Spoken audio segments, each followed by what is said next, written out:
নির্বাচন সামনে আসতেই রাজনীতির ময়দানে বিভিন্ন নেতানেত্রীদের মুখে বিরোধীদের নানান কটাক্ষ করতে শোনা যায়। কিন্তু একটি রাজ্যের নির্বাচিত মুখ্যমন্ত্রীকে কেউ অশ্লীল ভাষায় আক্রমণ করলে তা মোটেও মেনে নেওয়া যায় না। সোশ্যাল মাধ্যমে কোনো এক ব্যক্তি মুখ্যমন্ত্রীকে উদ্দেশ্য করে কটূক্তি করেন।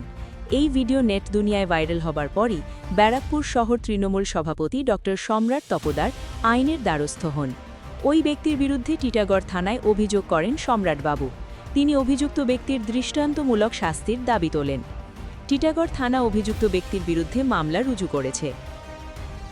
কিছুদিন যাবৎ আমরা দেখছিলাম যে একটি বিজেপির সমর্থিত একটি মানুষ বাংলার সংস্কৃতি, বাংলার কালচার, বাংলার কৃষ্টিকে যারা কোনো সময় মানে না, এমন একটি অভদ্র একটি মানুষ যার নাম হচ্ছে মদন মোহন জেনা।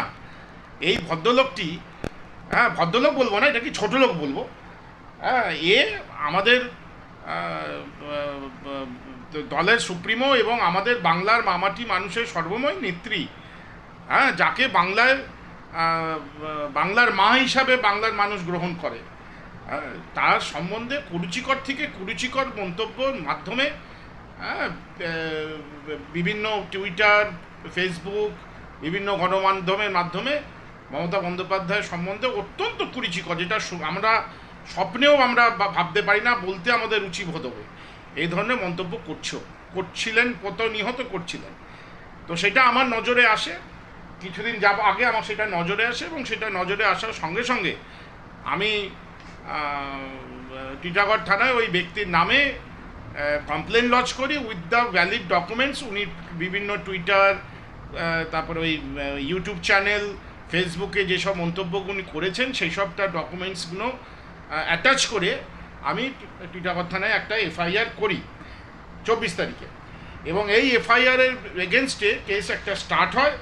আজকে আমাকে আন্ডার সেকশন 94(1) বিএনএসএস আইন অনুযায়ী আজকে আমাকে ডেকে পাঠানো হয়েছিল, এবং আমি আজকে সম্পূর্ণভাবে সব documents related with this criminal background, এই মানুষটির যা যা বলেছে আমাদের জননেত্রীর সম্বন্ধে, তার সব ডকুমেন্টস ইউটিউব থেকে শুরু করে বিভিন্ন গণমাধ্যমে যা যা তারা যে বলেছে সব কিছু আজকে পুলিশের হাতে আমরা তুলে দিয়ে এসেছি।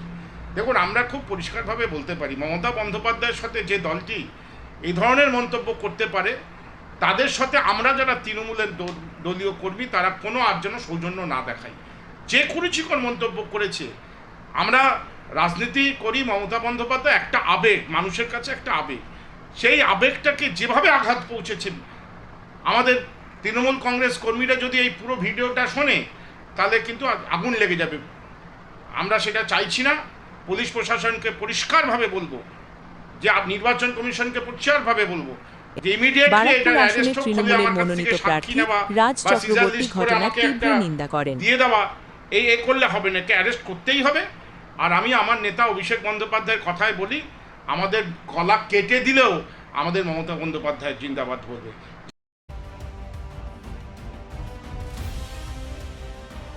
বারাকপুর আসনের তৃণমূলের মনোনীত প্রার্থী রাজ চক্রবর্তী ঘটনার তীব্র নিন্দা করেন। দেখো, বিজেপির কালচারটাই হচ্ছে মানুষকে ছোট করা, মহিলাদেরকে নিচু চোখে দেখায়, এবং সবসময় বিশেষ করে বাঙালিদের ক্ষেত্রে এবং বাংলার ক্ষেত্রে যে বিজেপির থট, বিজেপির যে ভাবনা, ওরা যেভাবে ওদের মানসিকতা, আমরা আমাদের বাঙালিদের বা বাংলার মানসিকতার সঙ্গে কখনোই সেটা অ্যাডজাস্ট হয় না অবভিয়াসলি। সো ওরা মমতা বন্দ্যোপাধ্যায় সম্পর্কে আজকে নয়, বহুদিন ধরে বাজে কথা বলেছে, বাংলা সম্পর্কে বলেছে, বাঙালি সম্পর্কে বাজে কথা বলেছে। ওরা এরকমই আর কি।